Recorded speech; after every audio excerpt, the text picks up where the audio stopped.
Me 35 male with my wife 36 female 12 years married.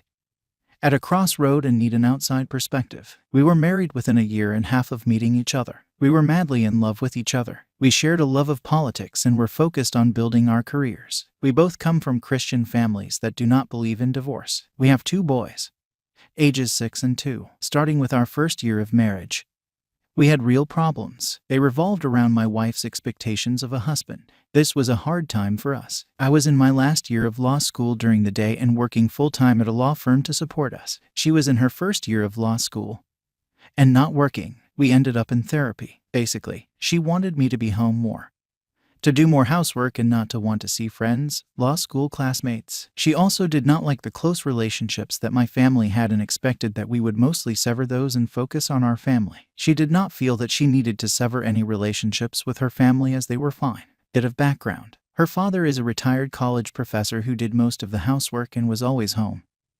Her mother was a middle school teacher. My parents were both attorneys. After we worked through this, we had a series of further fights that required a therapist to help us work through the issues, including where to live, whether I would attempt to enter politics. It is a family tradition and I agreed to not seek office, whether I would spend time with friends without her, whether I would continue to hunt, fish, etc. We have been in therapy off and on since then. Fast forward a few years and she was diagnosed as of BPD, a mild case. This diagnosis occurred after our second child was born. She also has a paralyzing fear that I will leave her. Note: I have never made this threat. Slowly over time, she has effectively run off any of my friends. By our third year of marriage, she was working hard to sever any friendships that I had with anyone that was not her friend first. She would find a reason to dislike them and then hound me about it, refuse any invitation from that friend, and refuse to include them on anything we were doing. We have also discussed this at therapy. To this day, we see friends, basically her friends or her family, one every 6-8 weeks, and it always engenders a fight between us beforehand.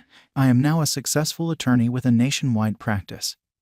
I generate enough work to keep 12 attorneys plus staff busy and still litigate cases myself. I am also an adjunct professor at a top 25 law school and serve on various boards, committees as part of my client development. Unfortunately, I am required to travel to do my job. Some years it is 30 nights away.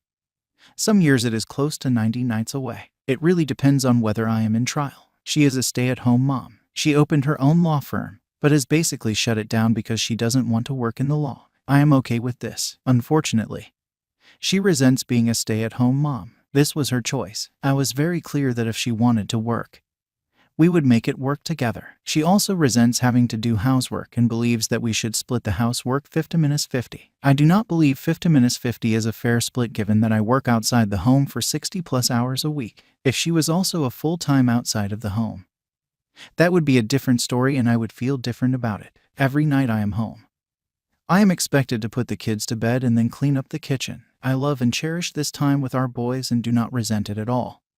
However, there are a few nights a year when I ask if she can do it because I am simply exhausted. She will rarely take me up on my request. I wake up with the boys every morning when the first one gets up.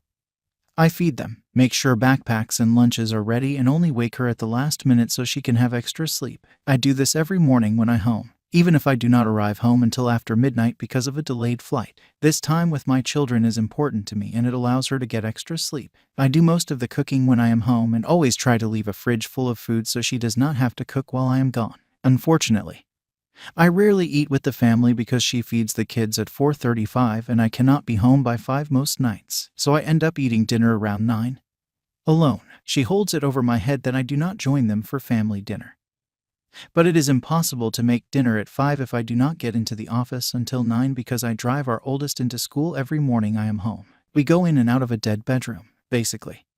If I am traveling, then any intimacy is off the table for a period of time before and after I return. This has created a lot of friction in our marriage as well. When we are intimate, she is very vanilla and most of the time she has a hurry up and finish attitude. It was not like this when we were dating or first married. We have discussed this with our therapist numerous times and he finally told her that she needed to decide if she wanted sex in our marriage, and if she did not, then she needed to understand that there might consequences to that decision. This an almost 2-year dry spell. She refuses to attend events that are important to me or are important to my career. She will not participate in any client entertainment, either in our town or out of town. She refuses because she doesn't like the small talk and sitting at dinner for 2 hours. The ironic thing is, on the few occasions when I have told her she simply has to attend and made her, she has had a great time and always says, "We should do this more often." Earlier this year, my grandfather passed away and it was very hard. She was able to be there for me for a day or two, but soon started telling me that I needed to get over it and pull myself up. She started telling me about all the things I needed to do around the house. Our therapist told me that she was simply unable to emotionally support me during this time and that I needed to not lean on her at all. He suggested that I resume working out at the gym and start taking time to take care of myself. He said that I was too focused on work and trying to please her, so I began my old strength training workouts and jogging on off days. It really has been a great help. She has accused me of getting back into shape because I was having an affair. This is not the first time a similar accusation has been made,